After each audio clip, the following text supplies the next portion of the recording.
व्यक्ति बहुत इंपॉर्टेंट होता है। अलग अलग पार्टियों के लोग इस देश में अलग अलग विचारधारा के आधार पर करते हैं और पार्लियामेंट्री डेमोक्रेसी का प्री रिक्विजिट है विचारधारा।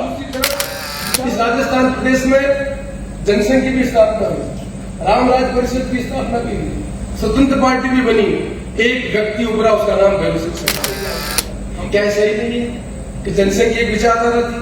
क्या ये सही नहीं कि कांग्रेस की विचारधारा थी? क्या विधानसभा के अंदर सदन नहीं चल रहा था? क्या विधानसभा के अंदर चर्चाएं नहीं होती थी? एक उसके बाद धर्म के आधार पर बने, वो एक किसने बनाया था? राजस्थान विधानसभा के अंदर बनाया। क्या वहां चर्चा नहीं हुई थी कि नाथद्वारा के मंदिर की प्रॉपर्टी लेके जा रहे हैं महाराज? क्या चर्चा नहीं हुई थी कि धर्म के अधिकार किसके ऊपर है? क्या टेम्पल बोर्ड का अध्यक्ष महाराज को नहीं बनाया गया? क्या कहा गया? कैलाश जी मेघवाल 1977 में एमएलए बने, कैलाश जी मेघवाल मंत्री भी बने, भैरव सिंह जी शेखावत के अंदर नेतृत्व के अंदर अंत्योदय की योजना भी प्रारंभ की है। क्या उन्होंने सरकार की एक अलग तरह की पार्टी के लोग सत्ता में आने के बाद राजस्थान में इन लोगों को पार करने का काम नहीं किया? इस संविधान में लिखी हुई हर चीजों को काम करने का काम भारतीय जनता पार्टी के लोग, जनसंघ के लोगों ने भी क्या होगा जिसको राजस्थान में काम करने का होगा। आज क्या स्थिति बन गई है कि पॉलिटिकल पार्टी किसी को टिकट देती है, इलेक्शन कमीशन को इलेक्ट करता है, स्पीकर के पावर डिस्क्वालीफाई करने की पावर नहीं होनी चाहिए। पॉलिटिकल पार्टी के पास पावर होनी चाहिए क्योंकि हम उस पार्टी के नुमाइंदे हैं, उस पार्टी का डिसिप्लिन हम लागू नहीं कर रहे हैं तो ये अधिकार लेजिस्लेटिव विंग को नहीं है। इस 10 शेड्यूल में लेजिस्लेटिव विंग और पार्टी के बीच में डिफरेंशिएशन किया है तो लेजिस्लेटिव के स्पीकर को कोर्ट ने मान लिया जबकि पार्टी टिकट देती है। इसे नए सिरे से 10 शेड्यूल को हमें डिफाइन करने की जरूरत है। मैं संविधान में जो प्रीएम्बल है उसको पहले आपका ध्यान आकर्षित करना चाहता हूं। हम भारत के लोग भारत को एक संपूर्ण प्रभुत्व संपन्न समाजवादी पंथ निरपेक्ष लोकतंत्र गणराज्य बनाने के लिए तथा उसके समस्त नागरिकों का सामाजिक, आर्थिक और राजनीतिक न्याय, विचार, अभिव्यक्ति, विश्वास, धर्म और उपासना की स्वतंत्रता, प्रतिष्ठा और अवसर की समता प्राप्त करने के लिए तथा उन सब में व्यक्ति की गरिमा और राष्ट्रीय एकता और अखंडता को सुनिश्चित करने वाली बंधुता का बनाने के लिए दृढ़ संकल्प होकर अपनी संविधान सभा में आज तारीख 26 नवंबर 1949 की मिति मार्च शुक्ल सप्तमी संवत 2006 विक्रमी को एकत्र द्वारा इस संविधान को अंगीकृत, अधिनियमित और आत्मनिर्मित करते हैं। ये हमारा मूल उद्देश्य था। इस देश को आजादी के बाद पार्लियामेंट्री डेमोक्रेसी के माध्यम से इन उद्देश्यों की प्राप्ति के लिए हमने प्रारंभिक पार्लियामेंट्री डेमोक्रेसी को अडॉप्ट किया। पार्लियामेंट्री डेमोक्रेसी के 3 पिलर हैं, विधायिका, हमारी कार्यपालिका और न्यायपालिका। मैं इन तीनों की पृष्ठभूमि आजादी के बाद में पैदा हुआ 1950 में, 52 से चुनाव हुए और मैं पहली बार विधायक बना 1980 में। मैं अपनी बात को इसी संदर्भ में रखना चाहूंगा। जब मैं 1950 में पैदा हुआ तब राजस्थान प्रदेश जो स्थिति बनी हुई थी तो राजस्थान प्रदेश में शिक्षा की क्या स्थिति थी, स्वास्थ्य की क्या स्थिति थी, किसान की क्या स्थिति थी।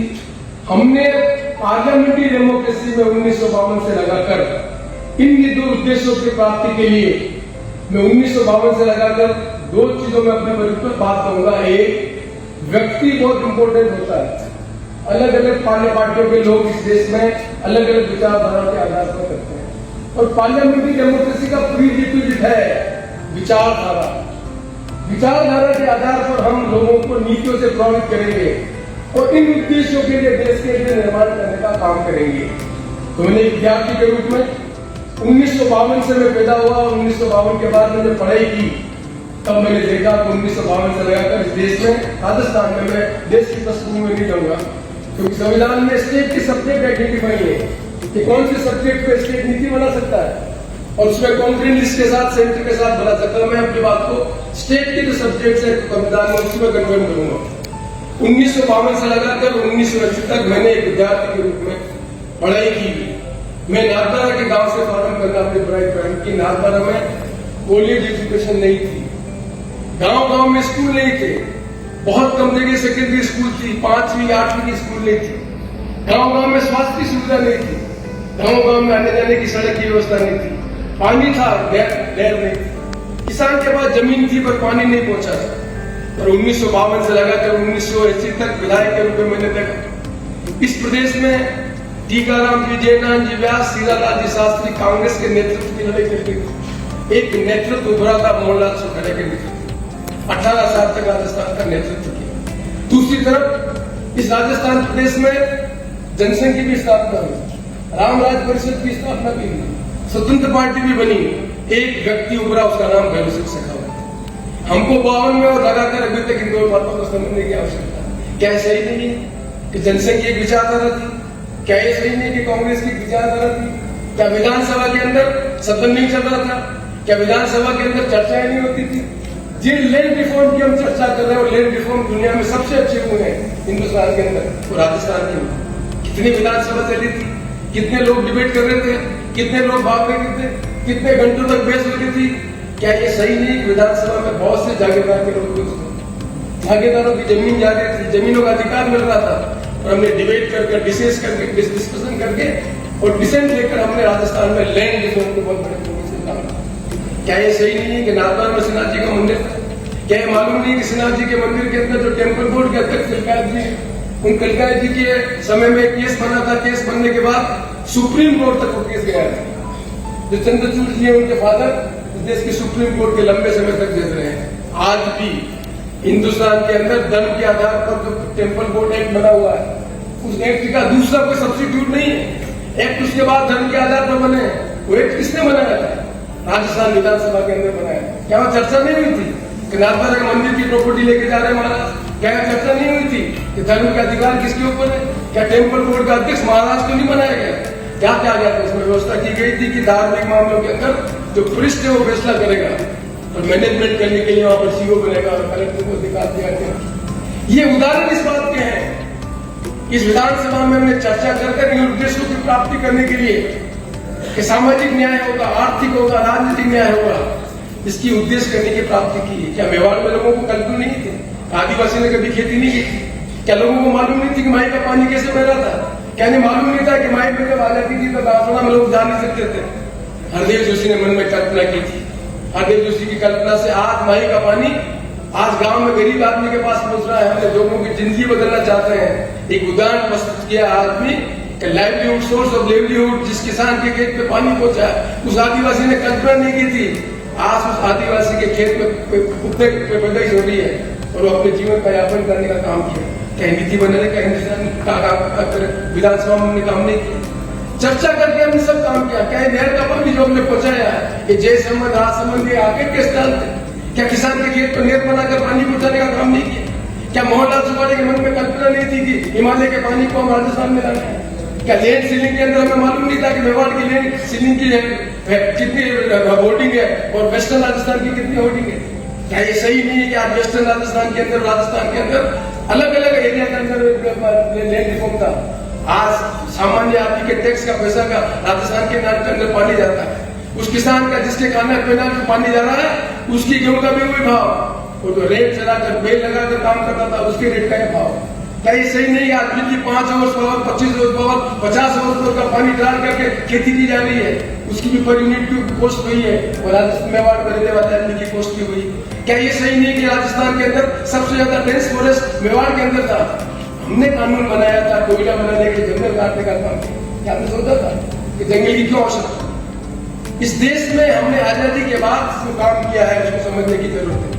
आज लिटरेसी रेट क्या है, आज हेल्थ का एक पैरामीटर क्या है?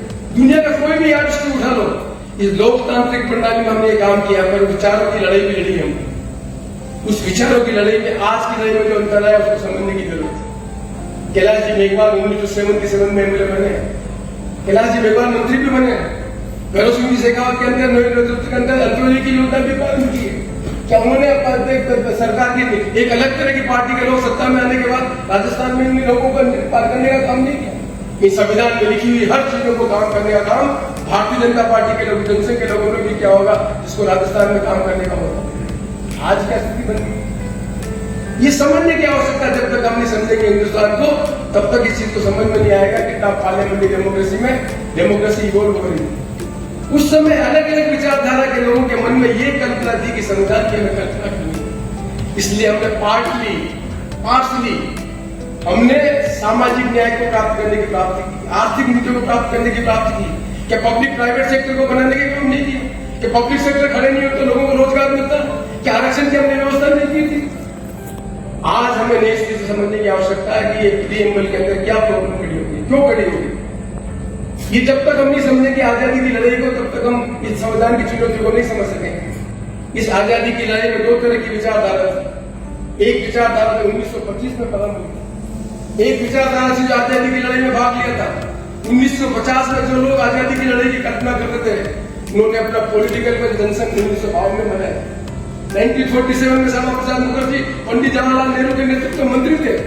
कश्मीर की पॉलिसी के अंतर्गत उन्होंने छोड़ा। उस विचारधारा को देश में लाने के लिए 1952 से लगाकर 2014 तक हमने पार्लियामेंट्री डेमोक्रेसी में डिबेट भी कराई है, डिस्कशन भी करा है, डिसेंट भी की है।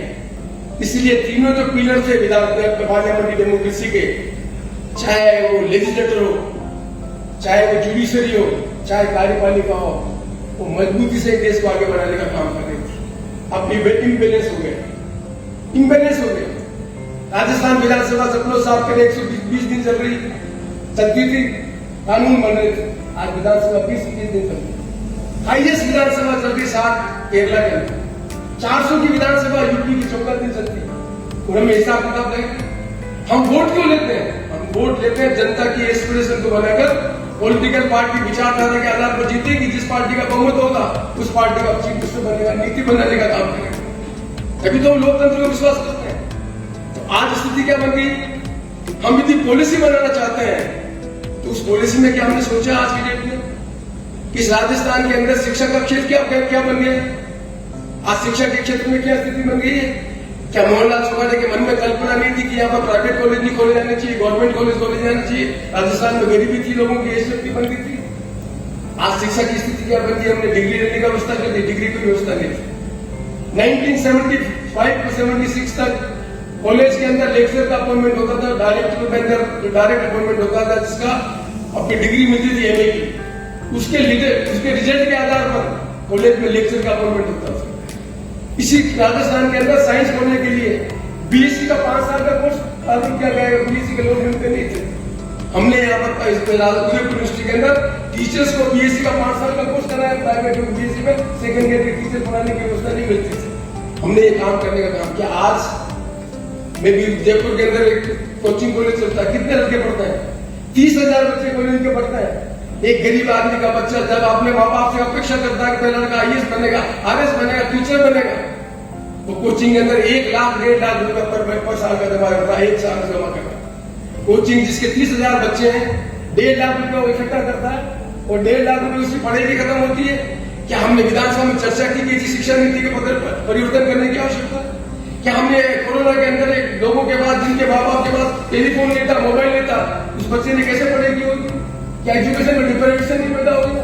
गांव का गरीब आदमी का बच्चा जिसके पास मोबाइल नहीं था, उसके बच्चे को माँ और बाप पढ़ने के लिए मदद नहीं कर पा रहा था, और शहर का बच्चा जिसके माँ बाप पढ़े लिखे थे, वो मोबाइल से बच्चे को पढ़ा रहा था।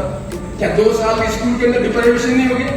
एक बच्चे वो जिनके माँ बाप पढ़े लिखे नहीं थे, एक बच्चे जिनके माँ बाप पढ़े लिखे थे, 2 बच्चे 8वीं में पढ़ते थे, 2 साल बाद 10वीं का एग्जाम दे रहे। क्या उनकी एजुकेशन में डिफरेंशिएशन नहीं? डिफरेंशिएशन हुआ तो बच्ची जनरेशन आगे आगे बढ़ेगी, कैसे देश का निर्माण करेगी? क्या सामाजिक विषमता बढ़ रही है कि घट रही है? इस नए सिरे से इस देश को समझने की आवश्यकता है कि 2 तरह की विचारधारा चल रही है। एक विचारधारा जिसका विश्वास भी संविधान के अंतर्गत नहीं है। यदि उस विचारधारा को देश का निर्माण करने का घटना करने का काम है तो हमें कहना पड़ेगा इस संविधान में हमें विश्वास नहीं है। यदि संविधान में हमें विश्वास है तो हमें न्याय करना पड़ेगा, सामाजिक न्याय करना पड़ेगा। सामाजिक न्याय का मतलब पब्लिक प्राइवेट में जो व्यवस्था है उसको ठीक ढंग से आगे बढ़ाना पड़ेगा।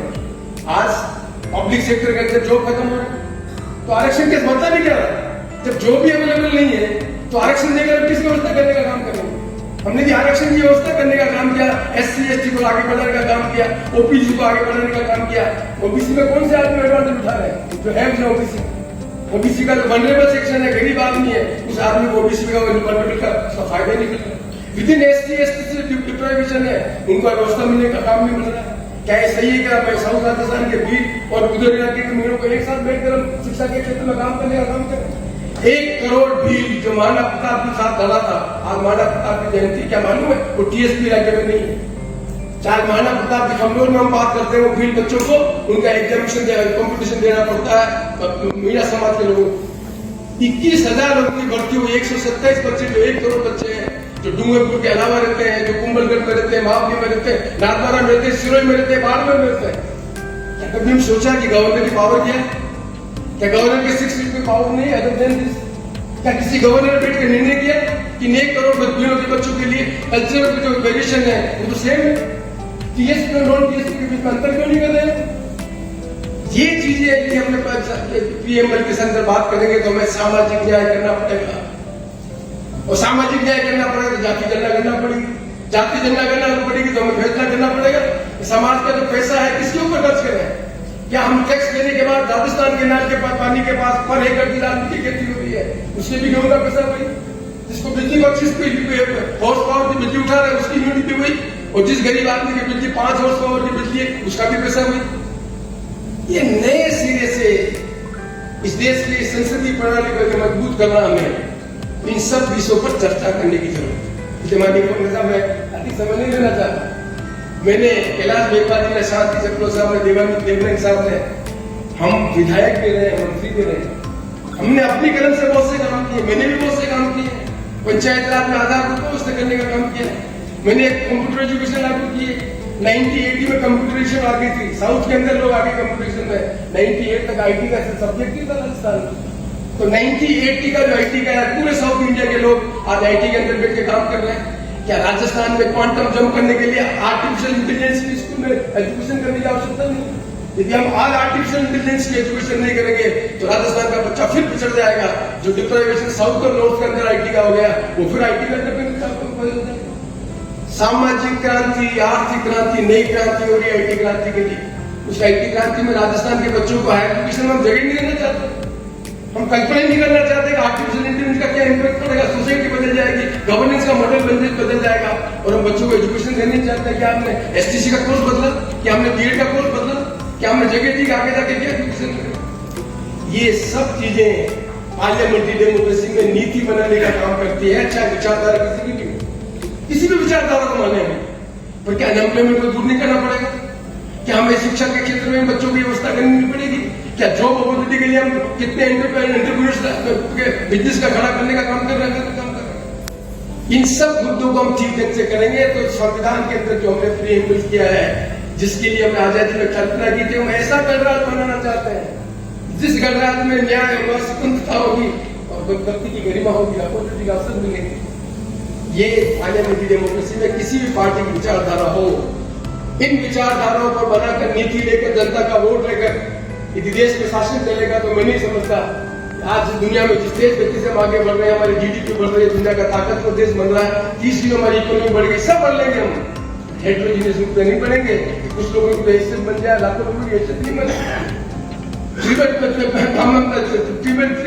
3 मिलियन की इंडस्ट्री की बात कर रहे हैं, क्या हम केवल मात्र कुछ लोगों के हाथ में हैसियत बन जाएगी? कॉर्पोरेट के आधार पर हम जीडीपी को जाने को गरीब आदमी का डिप्रेशन बढ़ जाएगा, करोड़ों हजारों लोगों को हम खाली गेहूं देंगे, मक्की के जीवन यापन करने का काम करेंगे, तो सामाजिक न्याय की व्यवस्था बदल जाएगी। इसलिए मैं आशा करता हूँ कि जो हमारा अनुभव है, हम मंत्री रहे हैं, हम विधायक भी रहे हैं, मैंने एक विधायक के रूप में भी अपना समय देखा, मैंने एक विधायक इस राजस्थान को बदलते हुए देखा, हिंदुस्तान को बदलते हुए देखा, मैं भारत सरकार में मंत्री भी हुआ, राजस्थान मंत्री में रहा।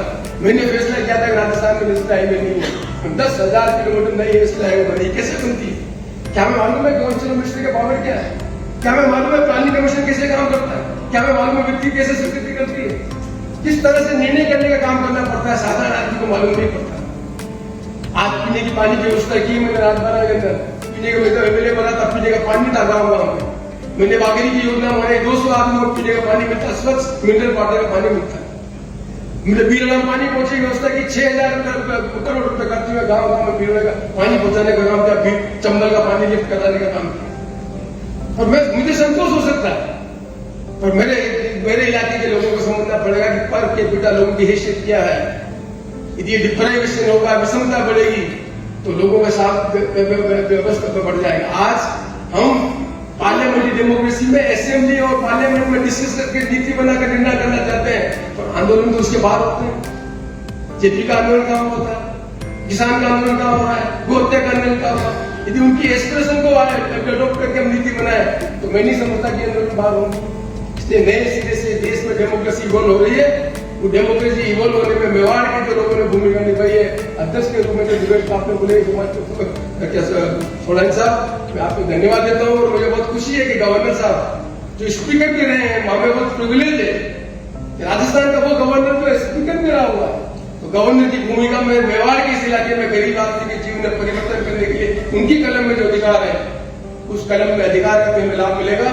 हम सब जो लोग विधायक के रूप में हमें मौका काम करने का मिला, मंत्री के रूप में काम करने का मौका मिला, हमने इस पार्लियामेंट्री को सशक्त बनाने के लिए मेघवाती ने भी काम किया, चपलो साहब ने भी किया, देवनानी साहब भी काम कर रहे हैं, सीपी जोशी भी काम कर रहे हैं, लेकिन आज बहुत बड़ा काम करने की आवश्यकता है।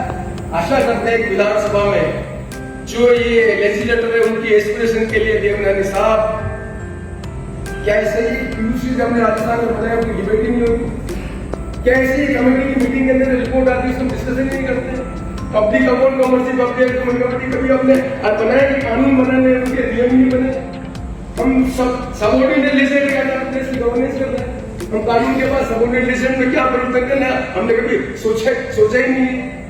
क्या हमने सोचा है कि पार्लियामेंट्री डेमोक्रेसी के अंदर यदि गवर्नेंस के अंदर पॉलिसी बनाने की जो पावर कार्यपालिका को है उसकी 20 दिन की मीटिंग चल रही है, तो किस क्वालिटी की गवर्नेंस बन रही है, किस तरह के कानून बन रहे हैं।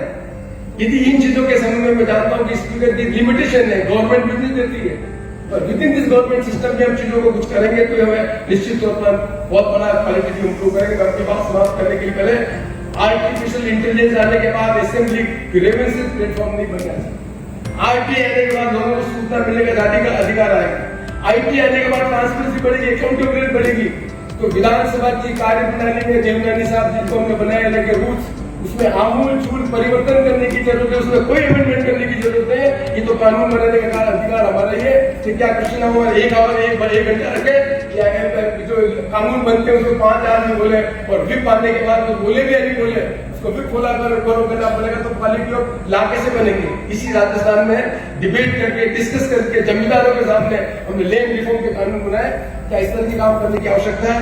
अंत में मैं अपनी बात समाप्त करने के लिए जरूर कहूंगा जो हकीकत कहता रहा, जब से 10th शेड्यूल आया है, ये 10th शेड्यूल सबसे बड़ी प्रॉब्लम है।